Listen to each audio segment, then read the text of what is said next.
সালমান শাহর মৃত্যুর প্রায় ৩ দশক পর তাকে নিয়ে নতুন কিছু বক্তব্যে ক্ষোভ প্রকাশ করেছেন চিত্রনায়িকা শাবনূর।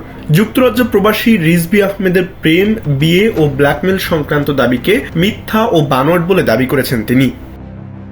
অস্ট্রেলিয়ার সিডনি থেকে গণমাধ্যমকে শাবনূর বলেন, সালমান শাহ ছিলেন তার প্রিয় সহশিল্পী ও বড় ভাইয়ের মতো। তার মৃত্যুর সঙ্গে নিজের কোনো সম্পর্ক নেই। রিজভির সঙ্গে কখনো সরাসরি দেখাও হয়নি বলে জানান তিনি। এমনকি 2016 থেকে 2018 সালের মধ্যে তিনি যুক্তরাজ্যেও যাননি। অথচ রিজভি দাবি করছেন 2016 সালে তাদের বিয়ে হয়েছিল।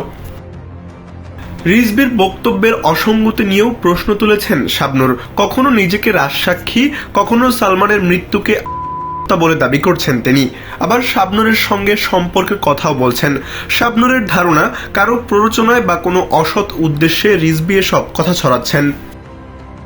1997 সালে সালমান শাহর মৃত্যুর ঘটনায় রাজসাক্ষী হয়েছিলেন রিজভি।